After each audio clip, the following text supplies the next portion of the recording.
Olá, sejam muito bem-vindos a mais uma aula do curso de Linguagem de Programação Específica para IA. Hoje, iremos explorar as Lookup Tables, que são uma forma de otimizar certos padrões, né, de execução de código de processamento de imagens. Então, as Lookup Tables elas são uma otimização que transforma as operações que eu estou realizando em apenas uma indexação a um array. Então, a ideia é que quando existe muita redundância na computação e todo o range de valores possíveis que essa computação está sendo aplicada pode ser inferido, a gente pode utilizar uma lookup table para executar, né, essa pipeline. Então, isso vai acontecer quando a gente tem, por exemplo, um operador pontual numa imagem, ou seja, aquele operador que é uma multiplicação seguida de uma adição ou uma exponenciação pixel a pixel, certo? Ela só depende daquele pixel e todo o range de valores pode ser inferido, já que se, por exemplo, minha imagem, no caso, considerando que a imagem seja de entrada uma imagem com tipo de dado uint8, certo? Então, o inteiro sem sinal e de 8 bits, a gente sabe que vai estar ali entre 0 e 255 os valores. Então, são 256 valores possíveis, certo? Então, o pixel 0 ele vai ter valor 255. E aí o pixel 3 vai ter o valor 255 também. O pixel 348 vai ter o valor 255 também. Então, nessas três vezes eu vou estar computando a mesma operação para esses valores, certo? Vai dar o mesmo resultado. Então, a ideia do lookup table é, ao invés de eu fazer essas três operações, né, ou no caso seriam bem mais, novamente,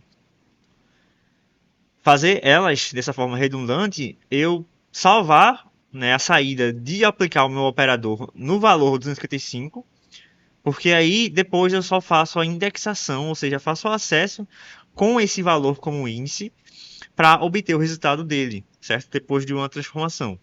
Então, dado aqui um exemplo onde a gente tem uma imagem desse tipo de dado de tamanho 1080 por 720, transformar essa imagem com a lei de potência, né, com uma transformação lá de correção gama, vai demandar aí na casa das centenas de milhares, né, de exponenciações, né, quase 1 milhão ali de exponenciações. Então, a gente pode reparar que só existem 256 valores possíveis para os pixels. Ao invés de eu fazer essas quase 1 milhão de exponenciações, eu posso simplesmente salvar a saída para cada valor desse range, certo? Então, de 0 a 255, eu vou aplicar a minha transformação nesses valores e salvar eles num array. Então, eu consigo indexar utilizando o valor para obter o valor dele após a transformação, certo? O resultado. E aí, essas quase 1 milhão de operações se tornam 256 apenas. E para o caso a gente tem, por exemplo, a exponenciação, isso vai ser bem interessante, já que ela é uma operação das mais custosas, né, disponíveis para execução em uma pipeline de imagem. Eu tenho aqui um exemplo da aplicação dessas lookup tables. Eu implementei, né, o exemplo da correção gama. Então a gente tem aqui aquele setup com múltiplas funções sendo geradas, certo? E uma delas vai ser implementada por pixel, então ele vai ser aplicando a exponenciação a cada pixel da imagem e a outra com o uso das lookup tables, certo? Então, observando aqui o generator, nós temos aquela enumeração aqui, no caso, para selecionar o nosso modo de operação, que no caso ou vai ser por pixel ou com as LUTs.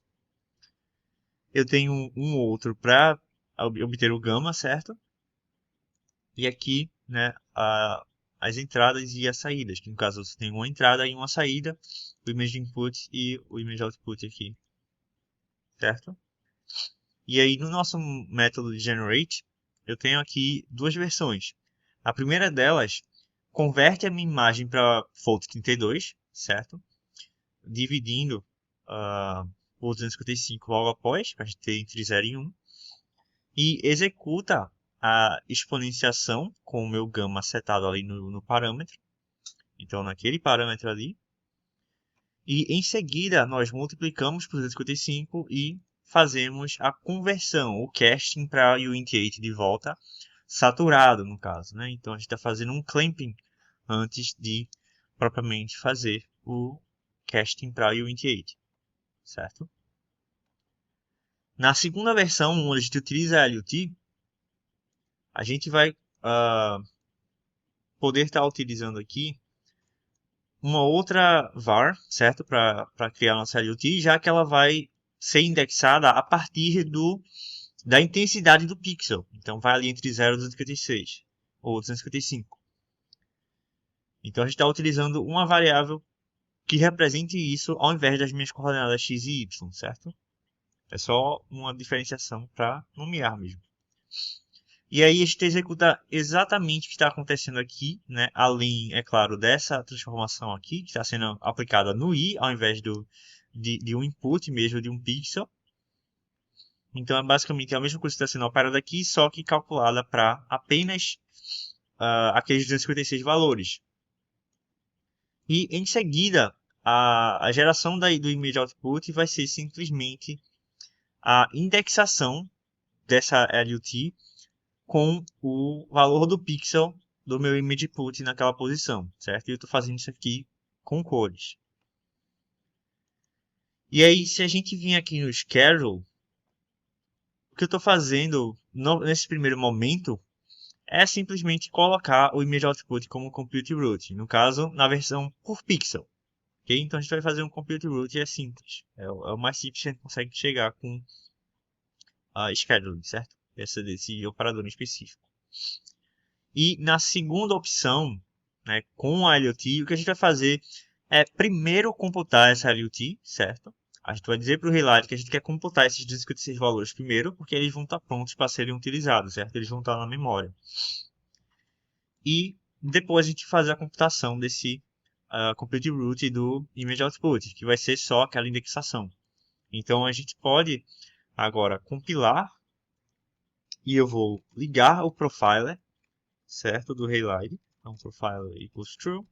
Como a gente viu no Makefile, a gente vai ter um append aqui no host para setar o profile, certo? Para o Relight usar esse profile. Parecido como a gente fez com o CUDA, certo? Assim eu vou precisar entrar dentro do diretório do exemplo antes de executar o comando make.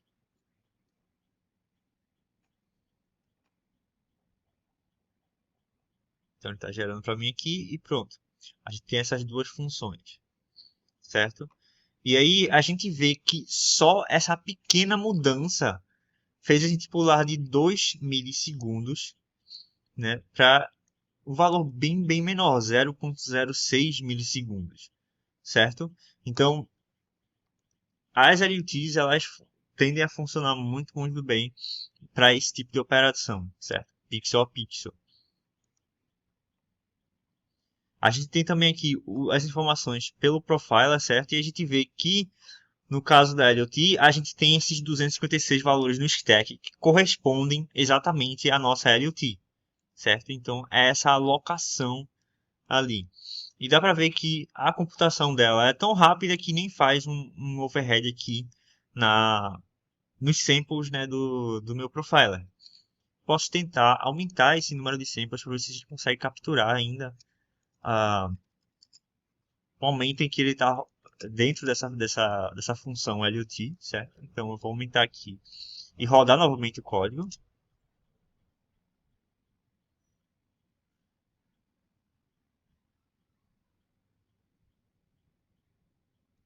Certo? E ainda assim a gente não consegue, né?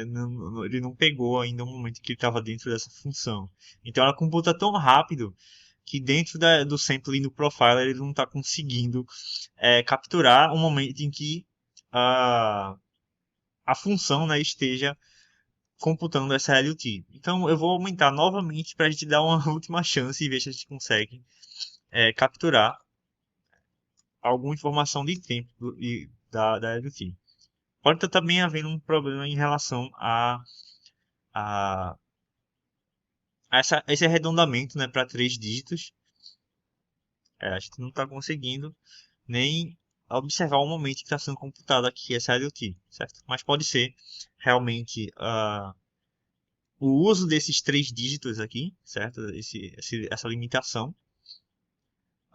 Mas essencialmente a gente vê que é uma diferença bem grande em relação à computação do image output, certo? Ele não tem nem efeito. Então a gente consegue ver uma diferença considerável nessa velocidade, certo? E a gente pode ainda aplicar schedules adicionais para esse pipeline, certo? Para o image output, eu fiz um schedule aqui, onde nós primeiro fazemos um reorder da computação, né, do loop. Então a gente vai colocar os canais primeiro, isso para habilitar, né, aquele unroll, certo? Onde a gente consegue fazer os 3 assigns em sequência. Então é isso que a gente está fazendo aqui.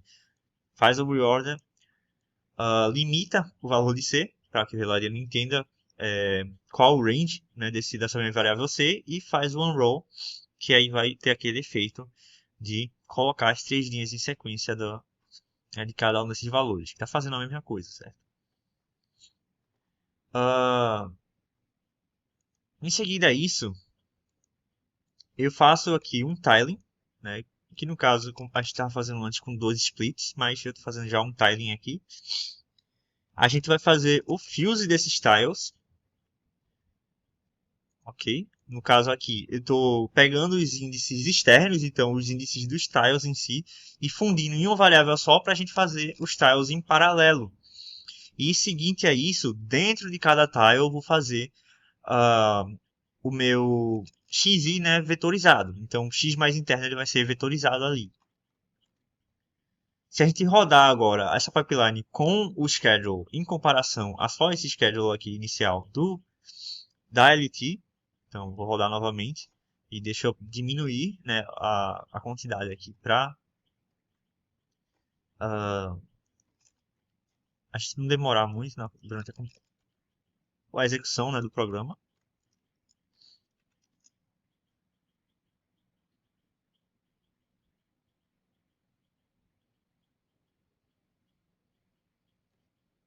Então, nós temos aqui, né, os resultados. A gente tem um pouco mais próximo do nosso valor com a LUT, mas ainda assim ele está mais lento. Tem aqui, no melhor tempo, ele conseguiu até ser mais rápido, mas na média ele está ainda mais lento. E no pior caso está bem, bem mais lento ali, em uma ordem de grandeza de diferença aqui, certo? Então, nós vamos aplicar agora um schedule ao image output. Vocês podem até observar isso em um dos exemplos do Halide, em que eles mencionam que o uso de LUT não vetoriza muito bem, certo? Então a gente vai levar isso em conta nesse caso aqui e vai só efetivamente paralelizar. Eu ainda estou utilizando o vector size aqui, né, que eu peguei utilizando aquela função do Halide, do natural vector size. Só que é só uma guia para o meu split aqui do Y, certo? Só mais uma guia mesmo. Eu não estou usando um critério muito forte, não. Só um valor que a gente pode utilizar para experimentar. E eu estou fazendo essa paralelização baseada nesse split. Okay? Então, agora, com o schedule sendo aplicado, né, um schedule inicialmente parecido com o outro, mas agora só a diferença nessa paralelização, a gente vai poder ver essa diferença novamente.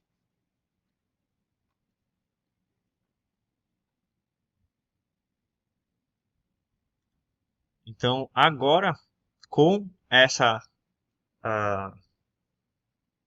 atualização, certo?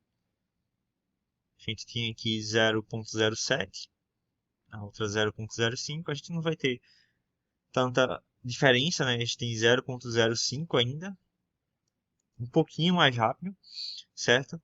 Mas já mantém uma diferença bem maior aqui em relação ao sem o LUT, certo? E também o melhor tempo, a gente vê que diminuiu em relação ao outro, certo? O pior tempo continua ali em uma ordem de diferença, uma ordem de grandeza de diferença. Então, Na média, né, a gente vai ter uma diferença de 4 vezes aqui até. Mais ou menos 4 vezes.